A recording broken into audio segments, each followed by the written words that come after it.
Assalamualaikum warahmatullahi wabarakatuh. Alhamdulillahirabbil alamin wassalatu wassalamu ala asyrafil anbiya'i wal mursalin wa ala alihi wa ashabihi ajmain. Amma ba'd. Pertama-tama marilah kita senantiasa memanjatkan puji dan syukur kita kepada Allah Subhanahu wa taala karena pada kesempatan ini kita masih diberikan kesempatan untuk hadir di dalam pembelajaran kita pada kesempatan ini. Dan begitu pula tak lupa kita kirimkan salam dan taslim atas junjungan Nabiullah Muhammad SAW, Nabi yang menjadi panutan kita sebagai umat Islam. Anakku sekalian, pada kesempatan ini kembali kita bertemu di dalam mata pelajaran Pendidikan Agama Islam dan Budi Pekerti. Yang akan kita bahas pada kesempatan ini adalah bab 2, meyakini hari akhir mengakhiri kebiasaan dulu. Namun sebelum kita melangkah, baiklah kita akan memulai pembelajaran kita dengan membaca doa sebelum belajar. Baik, mari kita bersama-sama membaca doa sebelum belajar. Bismillahirrahmanirrahim. Rabbi zidni ilman warzuqni fahma waj'alni minas sholihin. Artinya, ya Allah, tambahkanlah aku ilmu dan berikanlah kepadaku pemahaman yang baik, dan jadikanlah termasuk golongan orang-orang yang sabar. Oleh karena itu, setiap kita memulai pembelajaran, baiknya kita akan berdoa terlebih dahulu. Ya.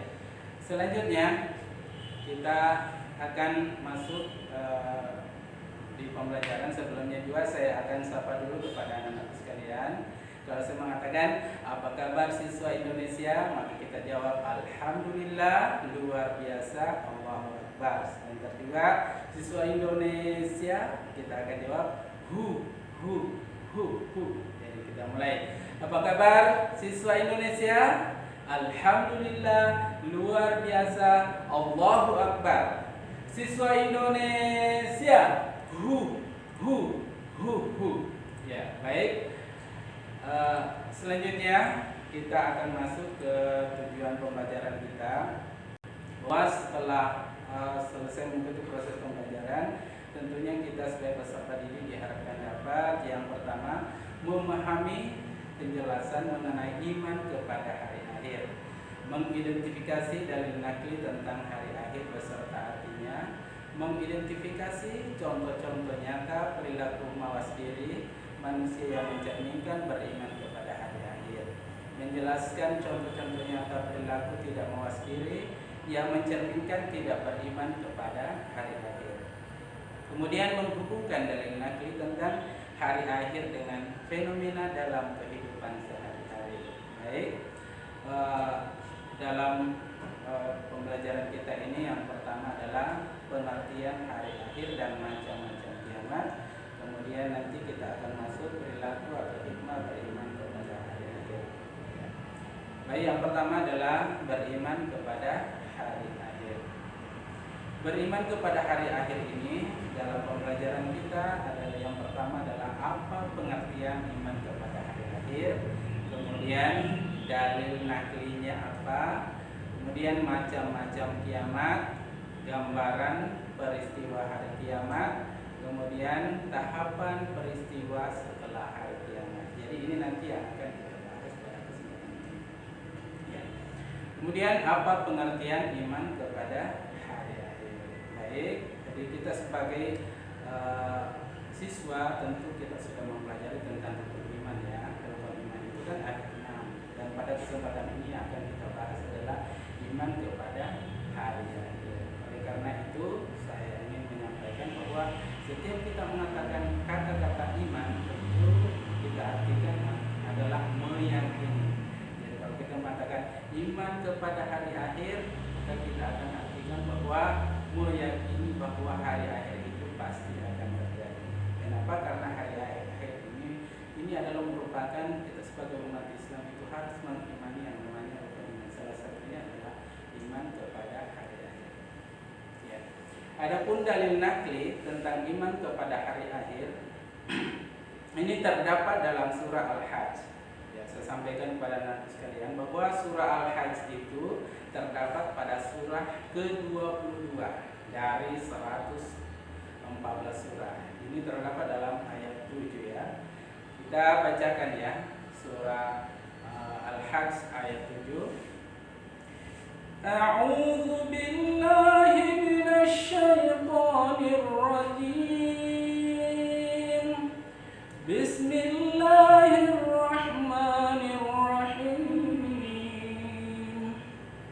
Wa ammas sa'atu atiyatun la raiba fiha wa anna Allah yab'atsu man fil qubur. Ya. Artinya, dan sungguh hari kiamat itu pasti datang. Tidak ada keraguan padanya, dan sungguh Allah akan membangkitkan siapapun yang di dalam kubur. Ini jelas ya di dalam surah Al-Hajj ayat 7 bahwa hari kiamat itu pasti akan terjadi. Jadi anak-anak sekalian, kita harus yakini tentang hari kiamat itu. Ya. Kemudian para ulama mengelompokkan kiamat menjadi dua macam. Ada yang namanya kiamat sugro, ada kiamat kubro. Ya. Kiamat sugro ini adalah kiamat kecil. Contohnya kematian seseorang, adanya musibah atau tanah longsor ya, yang terjadi di daerah kita, itu adalah contoh tentang kiamat sugro. Kemudian ya, kiamat kubro adalah kiamat besar ya. Di sini nanti akan terjadinya hancurnya alam semesta ini setelah malaikat Israfil meniup sangkakalanya yang pertama. Jadi kita harus mengartikan, membedakan bagaimana pengertian kiamat sugro dan kiamat kubro. Yang jelasnya kiamat sugro adalah kiamat kecil, kalau kiamat kubro adalah kiamat besar. Ya. Kejadian-kejadian kiamat kubro ya, di sini juga dijelaskan oleh Allah Subhanahu wa taala. Ya, jadi kita harus memperhatikan ya, ayat-ayat Allah ini yang terdapat dalam surah Al-Qariyah ayat 4 dan 5. Bismillahirrahmanirrahim. Yauma yakunun nasu kal farashil mabthus wa takunu jibalu kal ihnil manfush. Ya. Kemudian di dalam surah Al-Zalzalah disampaikan juga oleh Allah Subhanahu wa taala, "Idza zulzilatil ardu zilzalaha wa akhrajatil ardu athqalaha." Jadi ada beberapa ayat atau berbagai macam ayat yang ada di dalam Al-Qur'an itu Allah menjelaskan tentang kejadian-kejadian kiamat rupanya. Ya. Jadi apapun yang akan kita laksanakan di dunia ini tentu harus kita pertimbangkan baik-baik. Kenapa? Karena ini nanti akan kita pertanggungjawabkan di akhirat nanti. Jadi di sini mungkin saya akan jelaskan tahapan peristiwa-peristiwa setelah hari kiamat. Ya, ada berbagai macam peristiwa yang terjadi setelah hari kiamat. Yang pertama adalah alam barzah, ya, atau yaumul barzah. Alam barzah yang dikenal dengan alam kubur yang merupakan pintu gerbang menuju akhirat ya. Atau batas antara alam dunia dan alam akhirat. Ya, tentunya kita sebagai manusia yang berada di dunia ini, kita akan menghadapi nanti itu yang namanya alam kubur. Ya. Kemudian yang kedua adalah yaumul ba'ats. Ya. Yaumul ba'ats ini adalah hari kebangkitan. Jadi di mana diidentikan sebagai apabila kita melihat ya benih kecil yang tumbuh di atas tanah, dari kecil bertambah besar, dan begitulah perumpamaan bahwa kita akan nanti dibangkitkan oleh Allah Subhanahu wa taala di dalam malaikat Israfil meniup sangkakala yang kedua. Kemudian yang ketiga adalah Yaumul Hasyar atau Yaumul Mahsyar. Yaumul Mahsyar ini adalah di mana semua manusia dikumpulkan, seluruh manusia ini yang telah dibangkitkan dari kuburnya di sebuah padang. Padang itulah yang namanya padang mahsyar. Disitulah nanti akan dipertanggungjawabkan amal kebaikan kita, ya. Amal buruk, amal apapun yang kita laksanakan di dunia ini tentunya akan kita dapatkan nanti di alam akhirat ini. Kemudian ada yang namanya Yaumul Mizan. Ya, Yaumul Mizan ini adalah di mana manusia nanti akan dikumpulkan di sini dan akan ditimbang amal perbuatannya. Jadi semua amal perbuatan kita akan diperlihatkan oleh Allah Subhanahu wa taala ini pada Yaumul Mizan. Sekecil apapun kita akan dapatkan, ya. Karena di dalam surah Al-Zalzalah disampaikan di dalam ayat 7 dan 8 katakan, فَمَنْ يَعْمَلْ مِثْقَالَ ذَرَّةٍ شَرًّا يَرَهُ خَيْرًا يَرَهُ وَمَنْ يَعْمَلْ مِثْقَالَ ذَرَّةٍ شَرًّا يَرَهُ. Jadi di sini sebesar, ya, sekecil apapun amal kita nanti akan Allah akan memperlihatkan, gitu ya. Kalau itu kebaikan nanti akan diperlihatkan oleh Allah Subhanahu wa taala. Kemudian sekecil, ya, apapun perbuatan itu, kalau perbuatan buruk juga nanti akan diperlihatkan oleh Allah Subhanahu wa taala, ya. Kemudian yang kelima adalah surga dan neraka. Ini adalah merupakan tempat bagi kita, apakah kita mau ke surga atau ke neraka. Tetapi yang intinya kita sebagai umat Islam tentunya kita akan berusaha untuk mendapatkan yang namanya surga.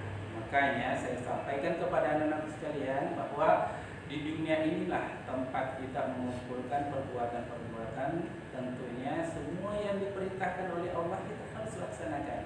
Ya, semua yang dilarang oleh Allah Subhanahu wa taala berusahalah untuk meninggalkannya. Karena sekecil apapun tadi yang kita laksanakan tentunya akan diperlihatkan oleh Allah Subhanahu wa taala pada Yaumul Mizan itu, pada hari penimbangan amal manusia, ya. Inilah surga dan neraka sebagai balasan amal baik seluruh perbuatan manusia di dunia. Kemudian neraka adalah sebagai balasan amal buruk setiap perbuatan manusia, juga akan menerima balasannya. Oleh karena itu pada kesempatan ini ada berbagai macam perilaku beriman pada hari kiamat dan hikmahnya. Tentu ini yang akan kita perhatikan benar. Bagaimana perilaku yang harus kita laksanakan? Yang pertama, kita harus mawas diri, ya. Kemudian kedua, gemar mencari ilmu agar bahagia di dunia dan akhirat. Tentunya kita sebagai anak-anak sekalian pada kesempatan ini tentunya ini adalah bagaimana kita mencari ilmu sampai kapanpun, karena kita sebagai manusia tentunya diwajibkan untuk menuntut ilmu. Kemudian bermanfaat untuk orang lain, mampu menundukkan hawa nafsu dan menjaga kelestarian alam, ya. Kemudian hikmahnya tentunya yang pertama adalah hidup dalam kedamaian dan ketenangan. Tentunya kalau kita beriman kepada hari akhir, ada hikmah yang terkandung dalam diri kita bahwa mungkin kita akan hidup dalam kedamaian dan ketenangan. Kemudian semangat menuntut ilmu dan beribadah, menumbuhkan sikap peduli terhadap lingkungan, kemudian memperoleh pertolongan Allah Subhanahu wa taala agar mendapat kenikmatan di surga. Ini yang kita idam-idamkan. Mudah-mudahan anak-anak sekalian kita akan menempati surganya Allah Subhanahu wa taala, insyaallah. Oleh karena itu pada kesempatan ini saya sampaikan bahwa marilah kita memperbanyak amal. Semoga amal ini nanti akan mengantarkan kita ke surganya Allah Subhanahu wa taala. Senantiasa mendoakan orang tua kita, mendoakan pemerintah kita, mudah-mudahan kita hidup rukun, damai dan sejahtera. Oleh karena itu, anak-anak sekalian, sebelum kita mengakhiri materi kita, baiklah kita berdoa, ya. Ada doa setelah belajar, ya. Karena kalau kita selesai belajar tentunya kita harus berdoa dengan baik. Apa yang kita pelajari itu mudah-mudahan Allah bisa memberikan ingatan kembali apa yang kita telah pelajari. Baik, kita baca doa setelah belajar ya. Bismillahirrahmanirrahim. Allahumma inni astaudi'uka ma 'allamtanihi fardudhu ilayya 'inda hajati ilaihi wa la tansanihi ya rabbal alamin. Saya artikan, ya Allah, sesungguhnya kutitipkan kepadamu apa yang telah engkau ajarkan kepadaku, maka kembalikanlah dia kepadaku di saat aku membutuhkannya. Janganlah engkau buat aku lupa kepadanya, wahai Tuhan pemelihara alam. Ya, jadi anak-anak sekalian, untuk kesempatan ini barangkali inilah yang kita pelajari pada pertemuan ini, karena insya Allah minggu depan mungkin akan kita masuk ke materi yang lain. Demikian apa yang sempat saya sampaikan pada kesempatan ini. Lebih dan kurangnya mohon dimaafkan. Assalamualaikum warahmatullahi wabarakatuh.